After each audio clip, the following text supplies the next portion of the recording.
Investors and traders, welcome to the channel. Market chart pattern today is 29th of June 2025. Hope everyone is having a fantastic weekend. We'll take a look at the key markets in this video segment. As always, the video is for educational purposes only. It is not a financial advice. So I published a pretty detailed article on Substack. So I would actually highly recommend you guys to check it out. The link will be in the description, and you'll be able to actually see the charts which we'll be going through. In fact, in this video I'm going to change the format a little bit and just go through the post itself. I've got all the charts there, and so let's dive into it. Okay, so one of the key things about the past week has been that the S&P 500 SPX, which is the cash S&P 500 index, it made a new all-time high, and NDX, which is the nasdaq 100 cash index, also made a new all-time high. Now we'll discuss the pattern in more detail, but if you guys will remember that I was saying that the 7th of April low, when it happened, I was saying that actually this might tend to be the low for 2025. So thus far we have got a new all-time high. So this is in fact a completed pattern formation that took place, and an internal low came in on the 21st of March, and the market actually rallied from there. So let's actually take a look at the week in review, what happened in terms of the past week. And what we can see is that the global indices that we like to follow on market chart pattern, those equity indices, they're all closed in the positive for the past week. And what we can see is that the VIX, which is the volatility index, also known as the fear index, which basically VIX, what it indicates is the S&P 500 futures. What are the chances of closing above or certain level based on the probability. So this is what VIX is, and you can actually, it's on an annualized basis, so it actually predicts by the end of the year where it's likely to close based on the reading that we get.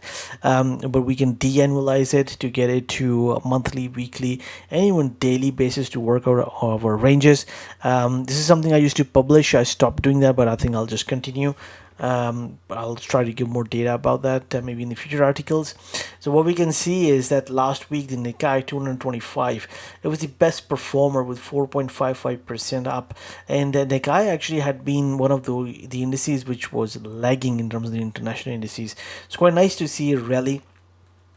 And the runner-up was 4.2%, and was none other than nasdaq 100. So the nasdaq actually has been doing fantastic, and industrials, so Dow Jones Industrial, they have been doing quite well. So that came in at number 3, and then we have the S&P 500 done pretty well, and then we have these Asian and European indices right here.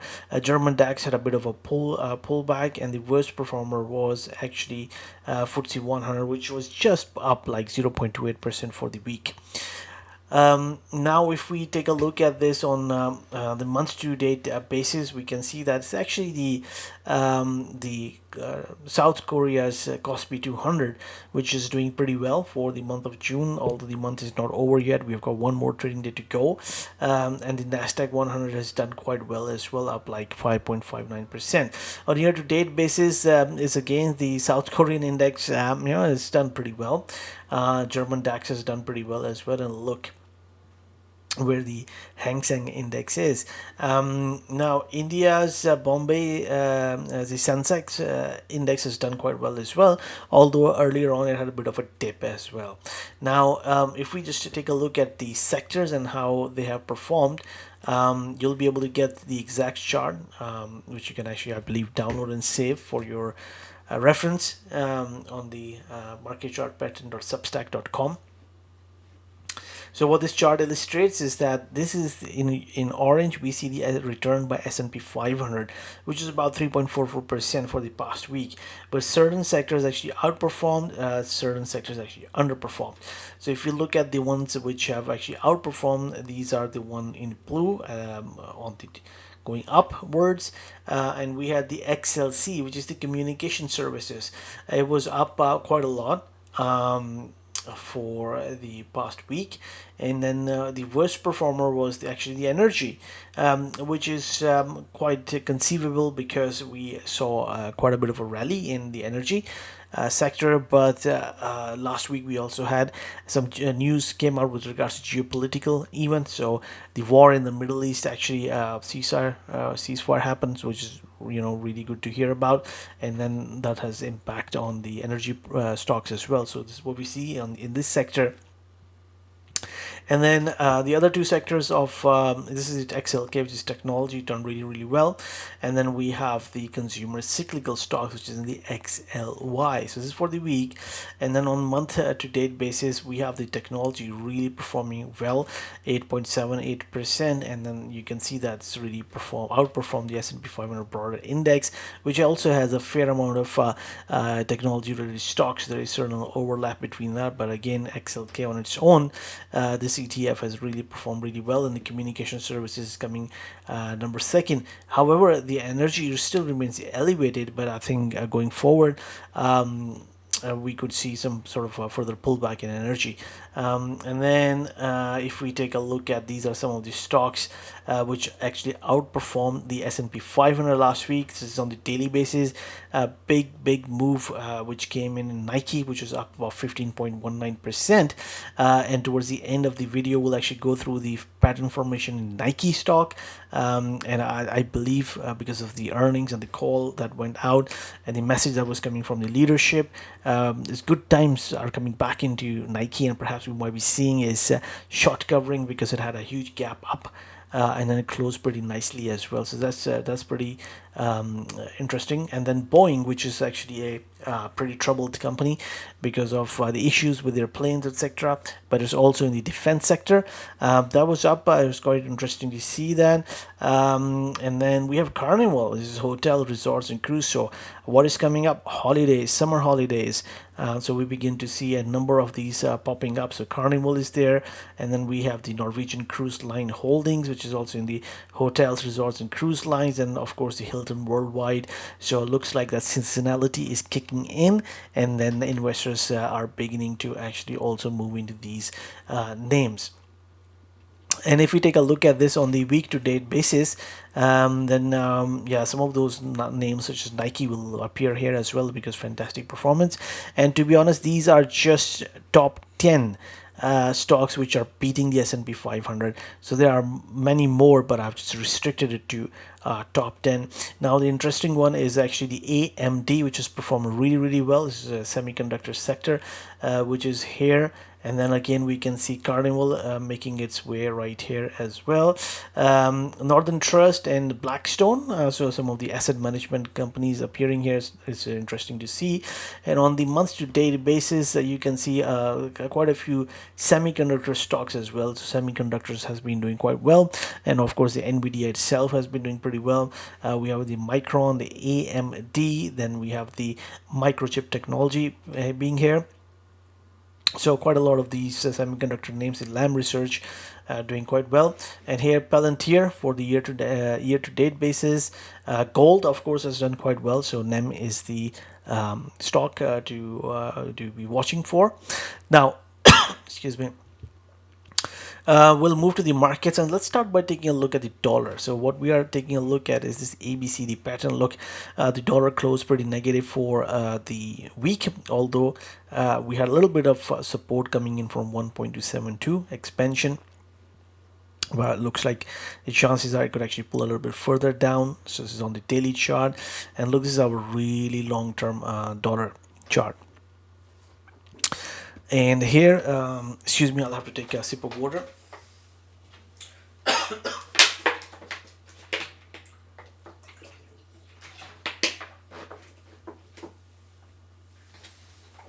Excuse me for that. I think the video will just remain unedited for this. Actually, I've got some problem with my throat, so this is why. Another reason Substack, where I'm actually able to post the charts when I'm not able to actually make videos. So another reason to subscribe is free.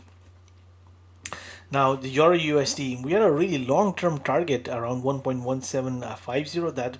That was accomplished. So really pleased with that. So these patterns just not only work, they work in almost all the asset classes. So they have to be liquid, and then there needs to be a certain amount of volatility in them, and the patterns work really well. So in the currencies, you can see that I was talking about this for weeks and months in advance. And this support which came in right here, we were looking for a turn in the market, and finally we got that. And in fact, when I was doing this video around here, I was criticized by some comments as well. It's fine, but good to see the pattern completed. I think it's got a chance, as we are looking for the dollar to because it's oversold a lot, maybe we get some sort of strength move into the dollar. But we are also at the month end, so some flows will come into the currency markets. But I think the Euro USD has got some further to run a little bit, not too much, because of your patterns you watch here. We have got a little bit room to go to the upside, and then this is the most important one, which is the monthly chart. The bearish symmetry is actually, in fact, still in play, and right above around 1.20 we have the 38.2% retracement. So with this kind of a strong move, maybe it could get near to 1.20, maybe in fact hit 1.20. We'll have to wait and see. So that's going to be the real test. If the market is really strong, in other words, the dollar is really weak, and then we should get above 120 with no problem at all, and that would actually, in my opinion, provide a pretty good confirmation that what we are looking at here is actually an inverse head and shoulder, and then we might have actually seen the lows in the euro, or in other words the top in the dollar, and then the Euro USD is like a rally. And the British pound is really interesting as well, because it just missed our 1.38 target by about 30 pips, so not a lot, but really strong closing week, and then it could still go and hit that level exactly. And we have some of these patterns completing right above in this vicinity of about 130 to 130.50 region. This is where we'll be really carefully watching the daily charts for any sort of potential reversal, because the completion of these patterns, we can see some sort of a pullback happen in this market. And the Japanese yen remains just range bound, pretty ugly kind of a price action in here. But you can see, this is how it is. Just range bound market. Now the Bitcoin is really interesting, because the last time I did a video, or when I posted the chart about Bitcoin, we were watching for this ABCD completion right close to 38.2% retracement. We got that, and the market snapped back above this trend line, so this is good. As long as the market remains supported above 38.2% retracement, it's got a chance to hit these above two targets. On the daily chart, on the weekly chart, we have some above target as well. So the key is 38.2% retracement as the support. And then if we take a look at the debt markets, this is the 2-year treasury note chart. This is the weekly chart. We are in this triangle formation. We have 1, 2, 3 touches right here is acting as support right at the 200-week moving average as well. It was pretty negative close for the past week, and if this bottom gives way, then we can just have a measured move. We take this high to this low and just project from this low, and we could be 2%, near close to 2% on 2-year treasury note. And my observation is that Fed really watches 2-year treasury note yield really carefully, and this is usually where the Fed funds actually follow that. So based on this pattern formation, look, it broke below this dynamite triangle after hitting this resistance zone right here. It's got a chance to move further lower, and which indicates that Fed actually will be, regardless of the rhetoric coming out of Chairman Powell, I think the next move is for the rate cut, and we might actually get more than 2 rate cuts, which he mentioned in the FOMC meeting. So I think the Fed might actually, they either aggressively cut, so the first cut might be 50 basis point, which is going to be 2 times of the 25, which is a regular basis cut. So rather than anticipating 50 basis cut, we might actually get 75 to 1 full percentage interest rate cut in the Fed funds in 2025. So that's going to be a little bit more than what the market is anticipating, and what the Fed chair said, 2 cuts for 2025. I think it's going to be more than that, or they just do a bigger cut, so that's equivalent to doing more cuts, which are usually 25 basis points. 10-year treasury note, You can see that found resistance from here, moving lower. However, it also completed this blue ABCD shorter term. It's got a chance to rally to this point right here. But if it fails from there, I think we are in this ABCD, this one right here, which is around 3.7%, is what I think, and that's what the resistance is working. This is just the weekly chart. The interesting pattern is really the long-term 30-year long bond yield right here. Quite a lot of resistance from the 5.15 pulled back. This move is symmetric to this move right here, so we have seen a bit of a rally in yields. It will rally a little bit further to about 4.93%, which is around here, which would also be 38.2% retracement. So we'll see how the market will react there. So what we are seeing is steepening in the interest rate yield curve, and the longer end is demanding a higher yield because of course the duration is longer, so risk is longer. Gold, so the gold has been really interesting. Past week it's just been selling off.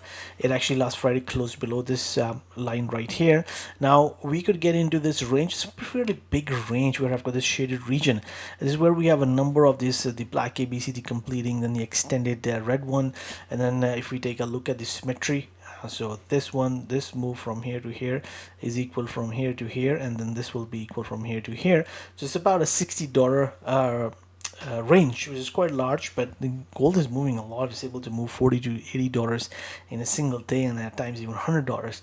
So if it gets in this range, I think it's got a chance to hold. However, if this range is broken, I think the gold is then looking more and more bearish.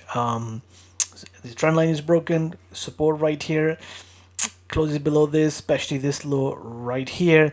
I think this is more of a distribution pattern than anything. And then if we take a look at the weekly gold, it was not a nice looking candle, closed lower, of course, took out the highs, the lows of this candle 2 weeks prior.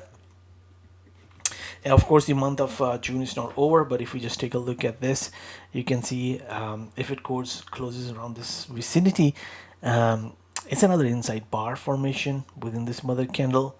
So we haven't seen this kind of price action on monthly charts since 2024. It's just been, really nice run to the upside. Just getting something like this or this. Still needs to confirm, the month is not over yet. The silver, COMEX silver has done better, of course closed lower last Friday, but the chart has more gusto to it in comparison to the gold, which is interesting because the gold has been really outperforming silver. If we were to take a look at the gold and silver ratio, it's pretty high because the gold was much stronger, so maybe there is some adjustment going on. Now let's take a look at the world markets. This is the Hang Seng index.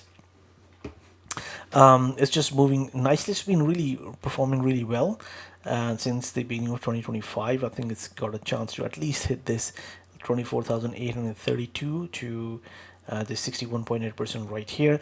India's Hang Seng, we were watching for a sideways market, and this was our upper target. It actually hit that and exceeded that, so stronger market. Look, really nice trend line is still intact in the Bombay Stock Exchange SENSEX weekly, but it's also moved into a resistance zone, so maybe it's able to even take out these highs, but then we have this ABCD pattern completing right there as well. So I think this is possible resistance zone, so we're watching for any sort of reversal we begin to see in this market. German DAX, it had this nice pullback, and now it's actually in a rally mode. It was firing on all cylinders last Friday. I think it's got a chance to actually take a stab at some of these higher levels right here, and perhaps complete this ABCD, where the CD leg is 1.618 times the AB, and that will be a really big pattern completion because that will be the AB leg from the COVID lows, so March of 2020. So really interesting. I think it's got a chance to actually hit that level. This is what we are looking at in terms of the monthly chart. Is also hitting some really critical level just above that, because this will be the 1.618 from the 2009 lows. So a confluence of two things coming around this level. I think it could be could turn out to be pretty strong resistance levels. It will be really interesting to see how the market behaves when it gets there.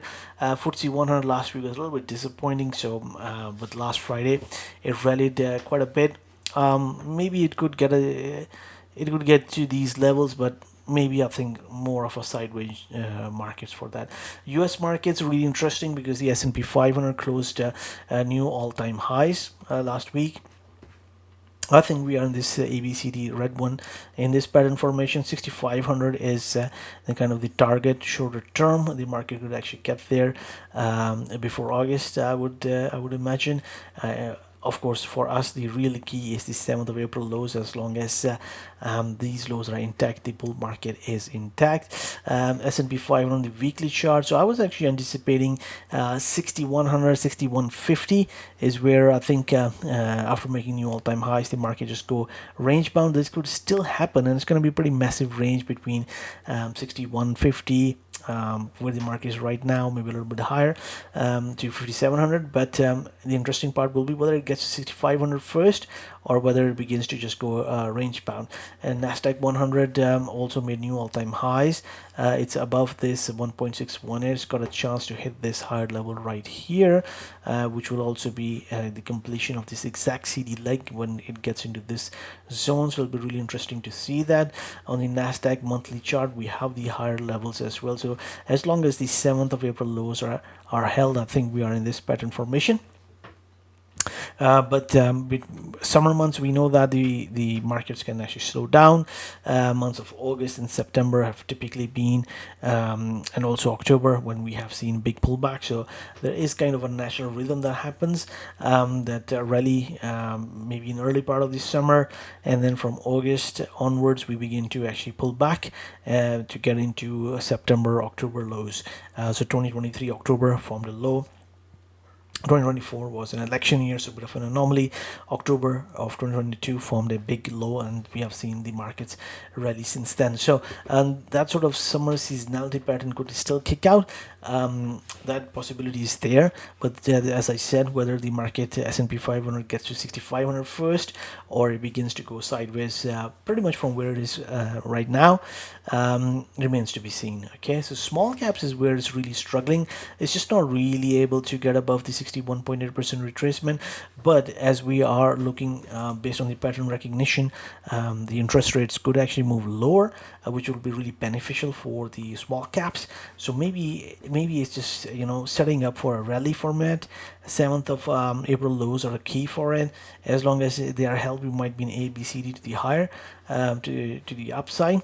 Again, it's just nowhere near where the NASDAQ 100 are, which Dow Jones is, and of course where the S&P 500 is. So these either will do catch up or the poorer indices will do the catch up. The chances are in my opinion, the Russell 2001, the interest rates clarity begins to come that okay, the paradigm has moved to the downside for lower interest rates. I think these should benefit. Just my opinion, of course. Nike. So you can see that the stock topped somewhere in 2022, and then it's just been moving lower. But we also have these patterns, these ABCDs completing. We have this big one in the blue, and then the red one. They were all coming into the vicinity of about 45 to 30 bucks, and right here about 45. So 45 to about 30 bucks. We had the 78.6% retracement around 45, the red one a little bit lower, and the blue one around 30 bucks, which is a really longer term. And the chances are, yeah, the market could still get to these levels, but on the weekly chart we can see we have seen a really nice rally. The market got above the 20-week moving average as well. So we'll keep on watching if the market will get down to this level. Otherwise, if the market stays there and it begins to break the bearish symmetries, the chances could be that we might have actually seen a low which might have come a little bit early on if the market remains solid right here. Otherwise, so how do we look at that? So look at this is 38.2% retracement. If the market remains above this level for quite some time, so let's say a couple of weeks or something, then chances are we might have already seen, or the low might have come in, a pretty good low might have come in a little bit early. If the market begins to go below this swing lows, which is also 38.2% retracement, then the chances are that okay, we are likely to move to the 45 bucks to 30 bucks range. But what is the vibes which are coming out of after the earnings call is that things are improving for Nike, and better times are coming, And then I think the kind of this big gap that we have seen, which actually held, is an indication that the shorts that maybe they started to cover. And in the next few trading days, we might begin to see quite a lot of gaps. If we begin to see quite a lot of gaps, gap down, gap up, boom, boom, boom, it's an indication, in my opinion, that shorts might be covering. So short covering rally might be happening. And then I think a really ideal thing will be that, okay, once that is happening, we begin to see an A, B, C, D. So A, X point, A, B, sorry, A, B, C, D, something like this happen. That gives us a nice entry where we can actually also control and define the risk. That would be a pretty nice thing to happen.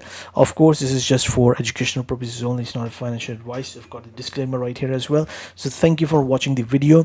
And then if you want to get these charts, please head over to marketchartpattern.substack.com, and then you'll be able to actually see these in more details. And if you want to subscribe, this is free as well, which I highly recommend, because I'm doing more posts now. I'm not always able to post a video, which I try to do as much as possible. And then if you happen to like our technical analysis, then please do subscribe to the channel. And if you do, then hit that bell icon button. That way you will know when the new videos are posted and you will not miss anything. So thank you very much. Good luck, good trading, and speak to you guys soon.